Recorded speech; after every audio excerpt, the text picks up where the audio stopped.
Hello ma'am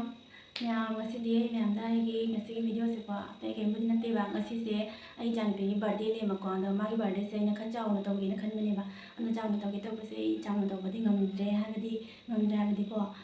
jani pa do ngang school le la ga ma se ma sai nu mai te na to na le ye ma do jam na nu ngai da na to ba di na te ba do ma sa da nu ngai te na he hai na dre ba ma se ko sana ba ko dai thok thok dre ba ma sa se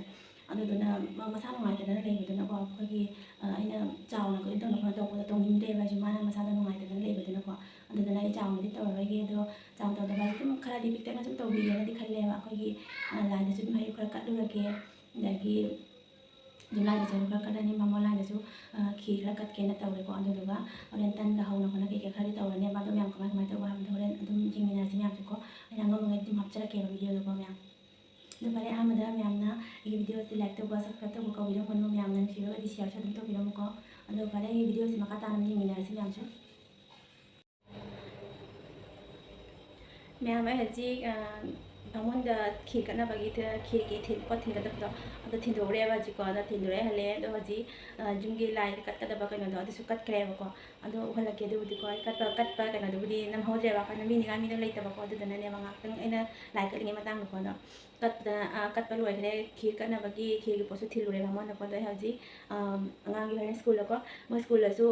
ꯃꯥꯒꯤ ꯀ꯭ꯂꯥꯁꯇꯨꯒ ꯑꯗꯨꯝ ꯑꯆꯥꯄꯣꯠ ꯀꯩꯀꯩ ꯈꯔ ꯖꯦꯟꯕꯤꯒꯦꯅ ꯈꯔ ꯂꯧꯔꯛꯑꯦꯕꯀꯣ ꯑꯗꯨꯒꯤꯁꯤꯡꯗꯣ ꯑꯗꯨ ꯄꯣꯠꯇꯣ ꯑꯃꯃꯝ ꯀꯩꯅꯣ ꯇꯧꯒꯦꯅ ꯑꯗꯨ ꯁꯦꯠꯇꯠꯀꯦꯅ ꯇꯧꯔꯦꯕ ꯑꯃꯃꯝ ꯃꯥꯒꯤ ꯑꯉꯥꯡꯁꯤꯡꯅ ꯌꯥꯝ ꯄꯤꯕꯗ ꯅꯨꯡꯉꯥꯏꯅꯕꯅꯦ ꯑꯗꯨ ꯎꯍꯜꯂꯛꯀꯦ ꯑꯗꯣ ꯃꯌꯥꯝ ꯑꯗꯨ ꯂꯣꯏꯔꯒ ꯑꯩ ꯂꯥꯏ ꯀꯠꯄꯗꯁꯨ ꯑꯗꯨꯝ ꯎꯍꯜꯂꯛꯀꯦꯕꯀꯣ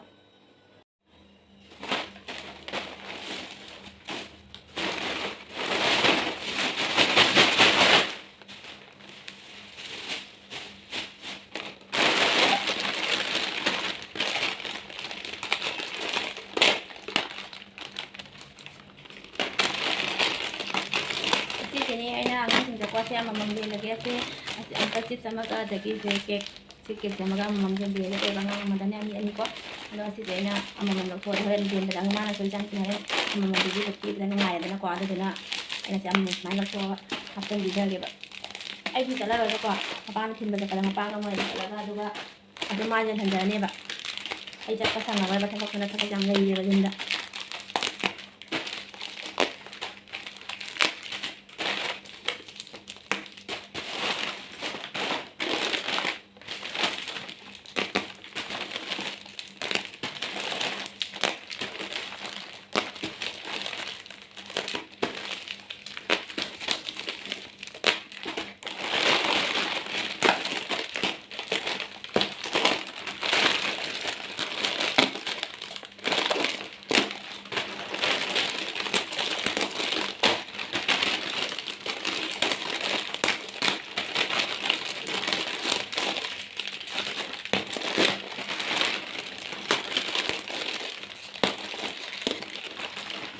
ꯃꯣꯏ ꯀ꯭ꯂꯥꯁꯇ ꯃꯤꯕꯨꯗꯤ ꯌꯥꯝꯗꯦꯕ ꯁꯥꯇ꯭ꯔꯁꯤꯡꯗꯣ ꯑꯩꯅ ꯃꯣꯏꯒꯤ ꯃꯁꯤꯡꯗꯒꯤ ꯈꯔ ꯍꯦꯟꯅ ꯈꯔ ꯌꯥꯝꯅ ꯂꯧꯁꯤꯜꯂꯛꯄꯅꯦꯕ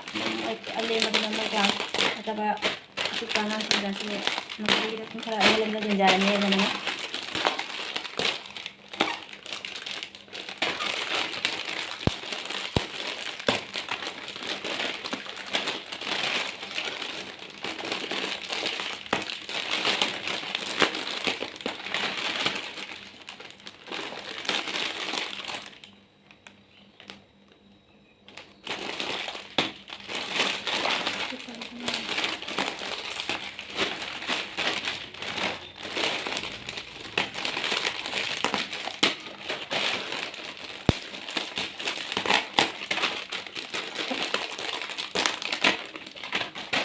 ꯂꯣꯏꯔꯒ ꯌꯦꯡꯊꯣꯛꯄꯀꯣ ꯌꯦꯡꯖꯜꯂꯒ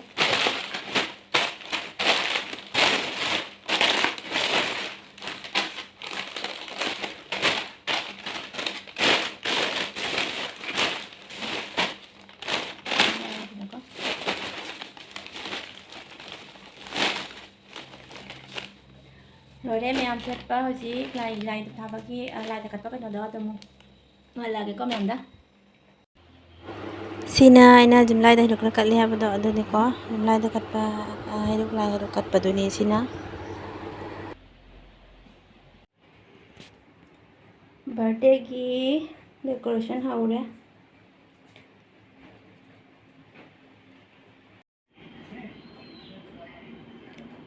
ꯂꯣꯏꯔꯦ ꯗꯦꯀꯣꯔꯦꯁꯟ ꯄꯤꯛꯇ꯭ꯔꯕꯅꯤꯀꯣ ꯄꯤꯛꯇꯛꯅ ꯇꯧꯕꯤꯔꯒꯦ ꯃꯥꯒꯤ ꯍꯔꯥꯎꯅꯕ ꯑꯩꯅ ꯁꯨꯝ ꯄꯤꯛꯅ ꯁꯨꯃꯥꯏꯅ ꯀꯕꯛ ꯀꯕꯛ ꯇꯧꯁꯟꯕꯤꯔꯦ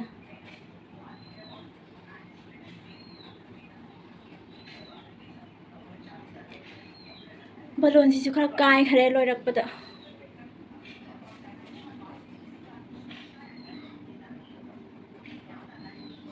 ꯍꯣꯔꯦꯟ ꯐꯔꯦ ꯂꯣꯏꯔꯦꯀꯣ ꯗꯦꯀꯣꯔꯦꯁꯟꯒꯤꯗꯤ ꯀꯕꯛ ꯀꯕꯛ ꯇꯧꯗꯅ ꯂꯣꯏꯁꯤꯜꯂꯦ ꯍꯣꯔꯦꯟ ꯄꯨꯡꯂꯣꯏ ꯂꯣꯏꯔꯒ ꯍꯣꯔꯦꯟ ꯕꯥꯔꯗꯦꯗ ꯑꯃꯨꯛ ꯌꯦꯡꯃꯤꯟꯅꯔꯁꯤꯀꯣ ꯃꯌꯥꯝ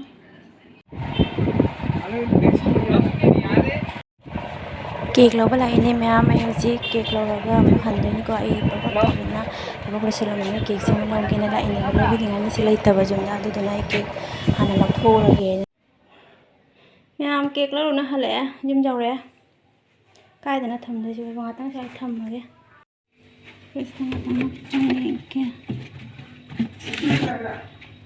ꯍꯤꯞꯄꯝꯒꯅꯤ ꯁꯣꯟꯗ ꯏꯃꯥ ꯁꯤꯗꯣꯔꯦ ꯁꯥꯕꯅ ꯊꯕꯛ ꯄꯨꯂꯞ ꯂꯣꯏꯁꯤꯜꯂꯝꯃꯒ ꯑꯃꯨꯛ ꯆꯦꯟꯕꯒ ꯂꯧꯔꯨꯕꯅꯤꯅ ꯐꯔꯦ ꯑꯗꯨꯗꯤ ꯃꯌꯥꯝ ꯑꯩ ꯊꯕꯛ ꯑꯃꯨꯛꯇ ꯂꯣꯏꯁꯤꯟꯈꯤꯒꯦ ꯍꯣꯔꯦꯟ ꯕꯥꯔꯗꯦꯗ ꯑꯃꯨꯛ ꯎꯅꯔꯁꯤꯀꯣ ꯃꯌꯥꯝ ꯍꯧꯖꯤꯛ ꯊꯕꯛ ꯑꯌꯥꯝꯕꯗꯤ ꯂꯣꯏꯔꯦꯀꯣ ꯂꯣꯏꯁꯤꯟꯗꯅꯀꯣ ꯍꯣꯔꯦꯟ ꯑꯗꯨꯅ ꯃꯤ ꯂꯥꯛꯑꯒ ꯀꯩꯅꯣ ꯇꯧꯕꯗꯣ ꯍꯧꯒꯗꯕꯇ ꯉꯥꯏꯔꯦꯕ ꯑꯗꯣ ꯍꯧꯖꯤꯛ ꯉꯥꯏꯍꯥꯛꯇꯪꯕꯨꯗꯤ ꯈꯤꯇꯪꯕꯨꯗꯤ ꯉꯜꯂꯤꯀꯣ ꯅꯨꯃꯤꯠꯁꯤꯗ ꯑꯃꯨꯛꯀꯣ ꯃꯝꯗ꯭ꯔꯤꯕ ꯉꯥꯜꯂꯦꯕꯀꯣ ꯑꯗꯣ ꯉꯥꯏꯍꯥꯛ ꯂꯩꯔꯒꯗꯤ ꯃꯤꯁꯤ ꯂꯥꯛꯅꯔꯅꯤ ꯑꯗꯨꯅ ꯃꯤ ꯂꯥꯛꯇ꯭ꯔꯤꯉꯩꯁꯤꯗ ꯑꯩꯁꯨ ꯂꯣꯏꯁꯤꯜꯂꯨꯈꯤꯒꯦ ꯉꯥꯏꯍꯥꯛꯇꯪ ꯑꯗꯨꯒ ꯑꯩ ꯂꯣꯏꯁꯤꯜ ꯂꯣꯏꯔꯛꯄꯗ ꯉꯥꯏꯍꯥꯛ ꯂꯩꯔꯒ ꯃꯤꯁꯨ ꯑꯗꯨꯝ ꯂꯥꯛꯅꯔꯅꯤ ꯑꯗꯩ ꯏꯆꯟꯒꯤꯁꯨ ꯂꯣꯏꯁꯤꯟꯕꯤꯔꯒꯦ ꯑꯗꯨ ꯂꯣꯏꯔꯒ ꯍꯣꯔꯦꯟ ꯕꯥꯔꯗꯦꯗ ꯑꯃꯨꯛꯀ ꯑꯃꯨꯛ ꯚꯤꯗꯤꯑꯣꯁꯤ ꯃꯈꯥ ꯇꯥꯅ ꯅꯝꯃꯛꯑꯒꯦꯀꯣ ꯑꯗꯨꯗꯤ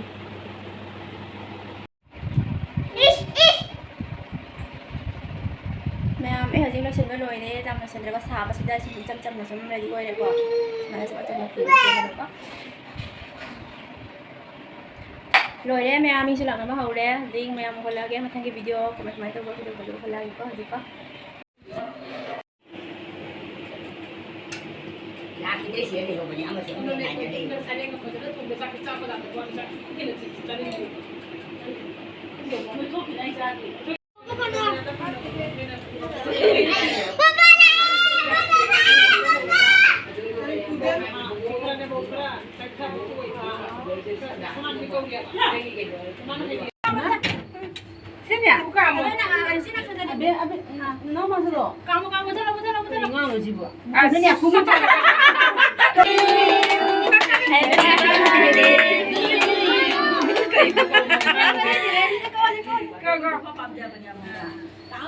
Haidubi manakta lepo laune nang udre na soda haidubi manakta.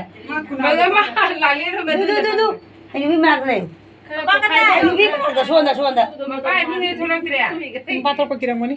Sodai lau ni mani non lagi. Kina to ini. Sodai lau. Udre soda lau. Ai thoi na kai na.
ꯆꯨꯞꯄ ꯏꯖꯥꯅꯣꯅꯦ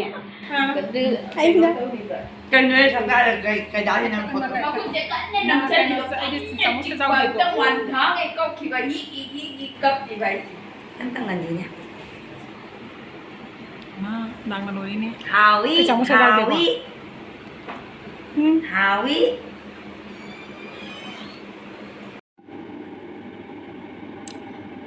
मैम मैं ngasi इचानुपी बर्थडे दा कमाय तब ma'am comment सम हाइबिरको फजै फजदे नुंगाय नुंगाइते हाइबदो अदो बिनुंगा कइनोदो मागी birthday दो चाउना तौबिगे खलमने हाइबदो अदो चाउना तौगे खलमने भाइसु कोदो चाउना तौबिगे तबदो चानिपासना मसागा नुंगायरक्तबगा दुगा अइना चाउना तौगे तौरमदो तौद्रेबा ngarangdagi मासे मसासे नुंगाइतेना अयुक्तगी हाइबनेबदो ngarang दिनदगी मासे मसा साबना कइनो तौलेबा अदगी नहान चेंगा नोंसे ngarangdagi तनेबा हांगिसिना नहान निमिट निनि हुमनिसे नोंग तारमेबा अदुगा अइना नोंग ताबदुगा अइनो चाउन तौगे खलमदसु नोंग ताबसे नुंगायरैना दुम निंजिंग मांजिंग तौना लेरमबको अदगी दुगा ngarangse ko mechani pa अयुक्तगी मसासे नुंगाइतेना हारपदुदगी देम को मसे तौररोइगेदा चाउना सम पिकना तौरगा लोइसनबिरगेना सम तौरिनेबा इचानुपीसिना जामन्नबदगी हंदकसे तौररोइगेना कुम खल्लबनेबा ngarang इचानुपा मसा नुंगायरक्तबदुदगी अमको मो इचानुपीना मा तौनिंगबदु आंगांगना नुंगायरैना पिकटेक तौना तौबिरगेना सम पिकना तौरगा लोइसनबिरेबा ngasigiसे अदुना मादी इचानुपीदुदि आंगांगनिना मादी बर्थडे तौदोरबनी हाइदना मसिदा बारुगी चाकसे सायुकी चाकसे मादी चाबगा इथा चाद्रेबा इथा थगतनको अदुदना हौजिक चागिसे चागिरेबा अदुना nganta tumgरेबा मासे संधा ओइबगा मैम चनागिबा लोइबगा चाकतो खरा चारगा अदुगा tumgरेबा मासे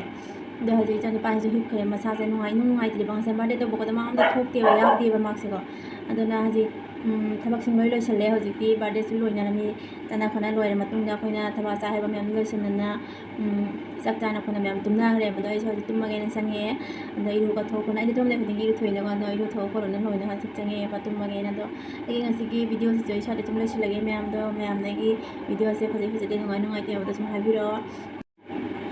मैम नगी चैनल असिबु लाइक सब्सक्राइब तौबदि कौबिरमगनुको अदुना मैम नगी चैनल असे लाइक तौबिरमो सब्सक्राइब तौबिरमो नुसिबगदि शेयर सु तुम तौबिरमुको दो फरे गी वीडियो से ngasiगी साले तुम लोइसलगे मथंगी वीडियो दे मोनरसि मैम बाय बाय